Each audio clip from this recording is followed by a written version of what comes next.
Let's go.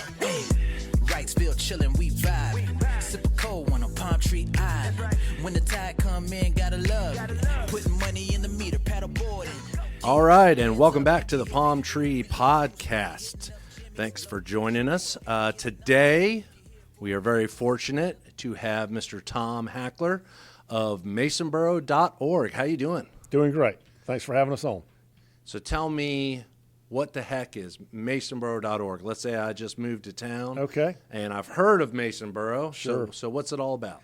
Well, our mission statement is to protect public access, promote responsible use, and preserve the tradition. So to expound on what those three things mean, protecting public access means we want to keep that island the way it is for future generations. We prefer not to have a bunch of needless regulations on the island. And as far as promoting responsible use, I think that's self-evident. We want people to take care of the island. If they bring people over, they bring families over, take their trash with them, and that's generally what happens. That's the challenge there for us and the community has always been the 4th of July itself and the major holiday weekends. But in general, people are being much more responsible about using the island and then preserving the tradition. It's the surfers, the kayakers, the families that go over and want to walk the beach, people that go over there and want to collect clams, those things, those are traditions that we want to see maintained.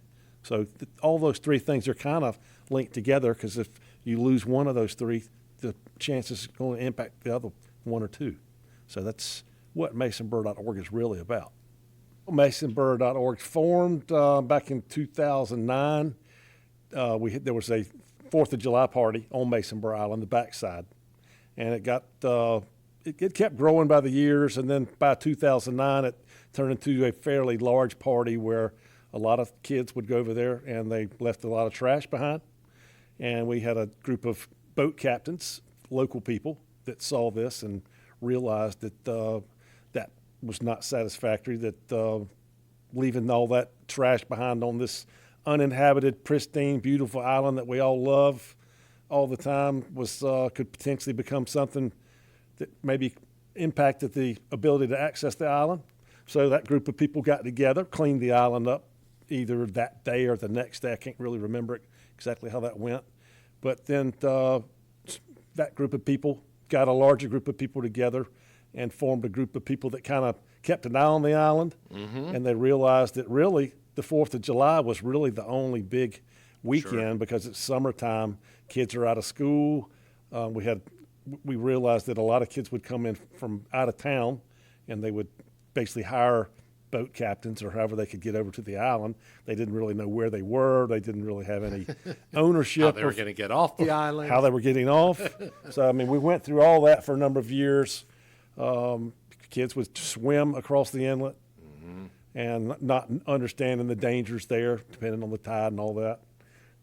So over time, we basically gathered a group of people together, volunteers, all volunteers, and it was basically a loosely fit, organically grown group of people that felt like they were taking care of that island. How large are you guys as of today? Well, we've been around now for 13 years, and there have been years where we had 100 volunteers on the 4th of July. And then we also, which I'm sure we'll get into, is our Island Explorer program, which takes 5th graders over to the island. And we just surpassed taking our 11,000th kid over there this past fall. In that program, we generally run 30 trips a year. We split it 20 trips in the fall and 10 or so trips in the spring. So of those 30 trips, we'll have 6 Masonboro.org volunteers on each trip. So we take basically 90 to 100 kids per trip on the Island Explorer boat out of Carolina Beach Boat Basin. Captain Tony and his crew, they've taken care of our kids. Never had anybody injured, knock on wood. So as far as our membership, we have a Instagram page, we have a Facebook page. We publish things like fundraisers there, and then we encourage people to volunteer. Mm-hmm. We're complete volunteers, so I would say the number of people that know about Masonboro and have volunteered would be in the thousands. Sure. Yeah. So Sure. a lot of people feel a part of the organization. It's funny to backtrack just a little bit. I've aged out of the 4th of July at Masonboro Island, but back in the day, I remember, it would get pretty crazy out there. Well, this was our 13th, I think, in a row time being over there this past year. We did skip one year, I think, during COVID. And then the second year, we basically stayed in our boats off the beach because no crowd gathered because of COVID. We still were unsure what COVID was and how it was spread at the time. So really, there were some boats, but nobody really gathered on the island. Maybe just a few people. There really wasn't a lot of trash. And, I think thinking about pollution and beach stuff and the age of kids nowadays, the kids that are in college now have grown up with the idea of global warming and trash, and they're much more aware of their surroundings and their impact. So they're just not leaving trash behind like they did 10, 13 years ago. No, of course, and it's funny, and correct me if I'm wrong, like if you're out there on Masonboro and you see you guys would have the red shirts and walking around handing out trash bags, that's you guys, right? That's us guys on the 4th of July, yeah. Yeah, and that's pretty amazing because you just watch them kind of go over and pick up trash, but also give people trash bags. And I think you're right. Like I've noticed there's been a couple of events, I guess you could say, on the different islands over the years. And it is interesting, like this younger crowd is very conscious of, kind of like camping etiquette, like leave it better than you found it. Right. So it's kind of neat to see that progression. Because if you go back 10 years ago, we were fortunate that one of our founders, Richard Johnson, has waterfront property near Masonboro Island, and he has a private boat ramp there, and that situation has allowed us to maintain a waterfront presence there, which otherwise would have been difficult to do. Sure. And he also would arrange for waste management to bring in dumpsters on his property.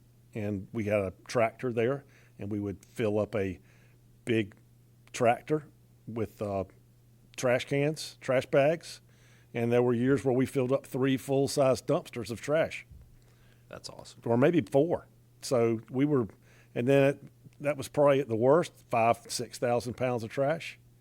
Imagine that. Tents, chairs, towels, beach chairs, cell phones, of everything. stuff. We would just find everything. And of course, our volunteers would always stay on the 4th until we were the last people to leave. We would be there generally first thing in the morning, and then we would have different people come throughout the day. We would arrange basically 3 shifts of people.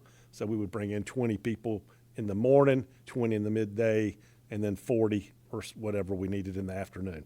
So those afternoon slots on the 4th can be difficult to fill, but we do have people that are aware and give up their time generously to be there for that. What's the easiest way if people do want to volunteer or help out or donate?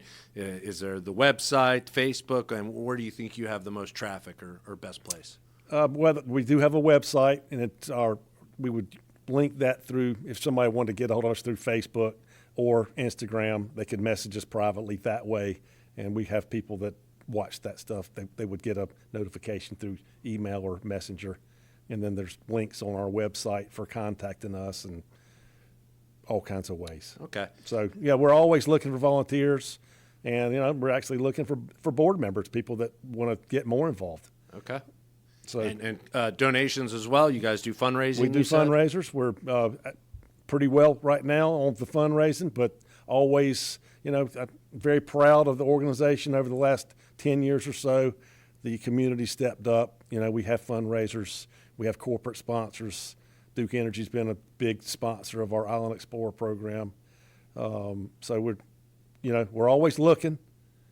And those programs, each trip runs us about $2,000. So we do 30 or 35 of those trips a year, and we're aiming to do right many more because we have, in the last 2 or 3 years, we've started adding more charter schools in New Hanover County, and we're also looking at expanding as we can into Brunswick County and Pender County for those schools that are close enough that could get to Carolina Beach in time to participate in the program and then get home by the end of the day, because it is a 1-day field trip.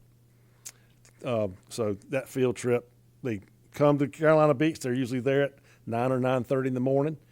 We get a little safety talk with them. A lot of these kids, even a lot of Wilmington kids, have never been on a boat. A lot of them have never been to the beach. And this is where we're talking about the Explorer That's program right. that you mentioned Yeah, previously. this is, So let's dive a little sure. deeper Okay. into that. All right, the Island Explorer program, we started back in, let's see, I guess we're in our 10th or 11th year of that. That started off at Wrightsville Beach Elementary. We took 25 kids over with Sissy Brooks. She was a teacher there, and one of our board members at the time, Haywood Newkirk.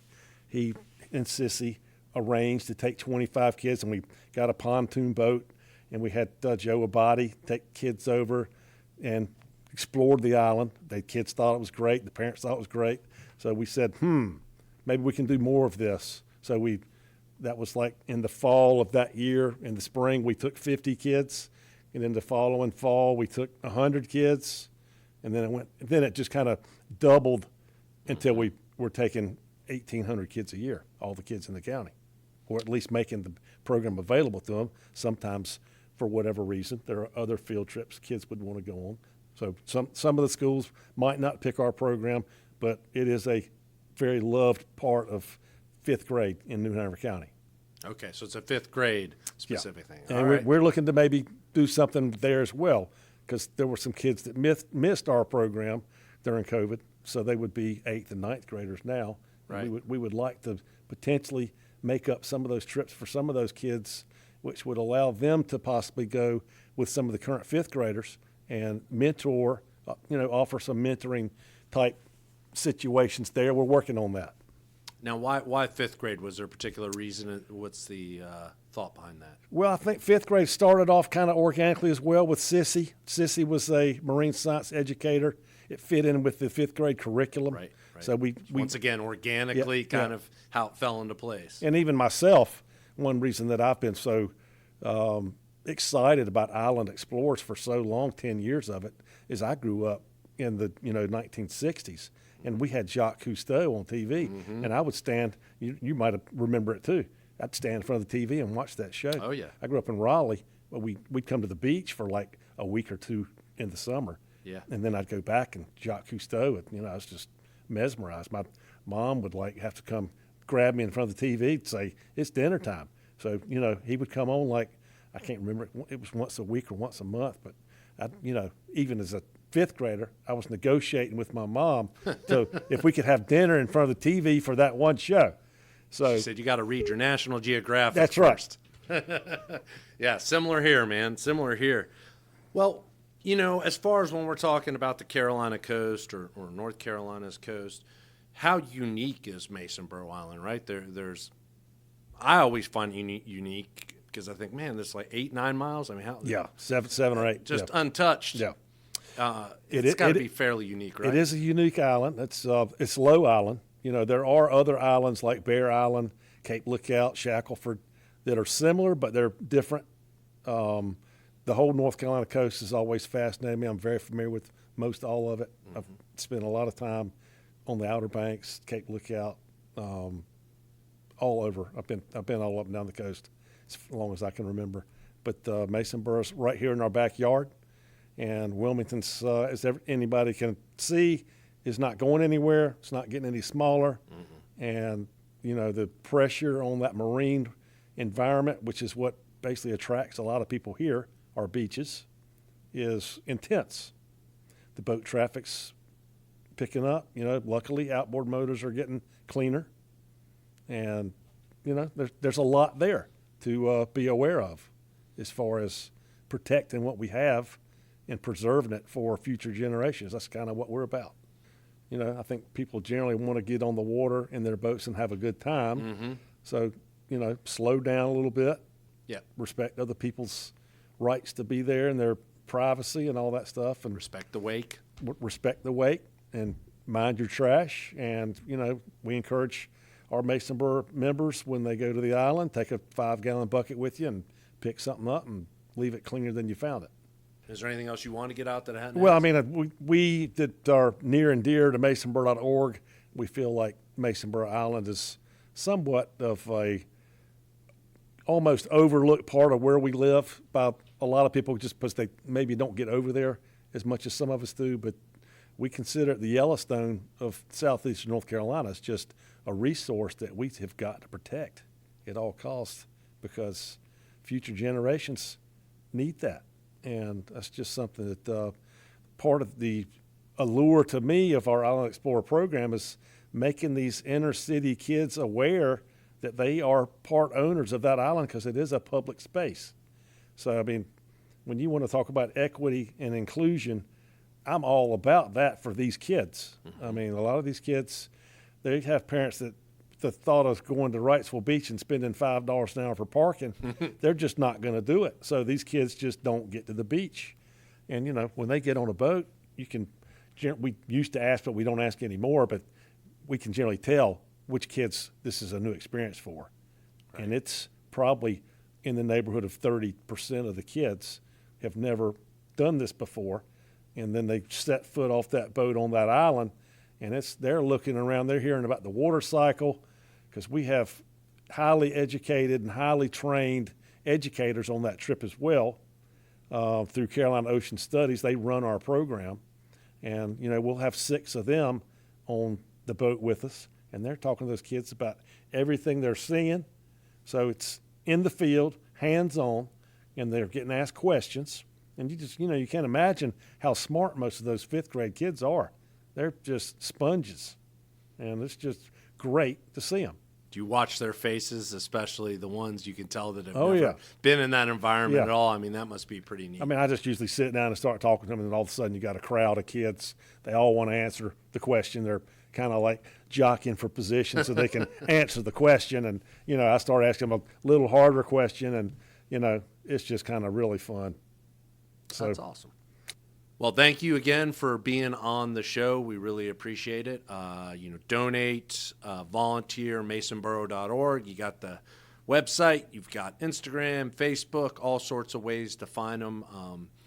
And not a tough ask to come out to a beautiful place and help keep it a beautiful place. Well said. Well, thank you, and I hope you enjoy the rest of your evening. I appreciate it. Thanks for having me on. All right, guys, we'll see you next time. It don't matter if you're old or you're young, laying out on the beach and steady soaking up the sun. Hey. Real good vibe, everything you need right here. We just wanna rise, feel chill. I just wanna rise, feel chill.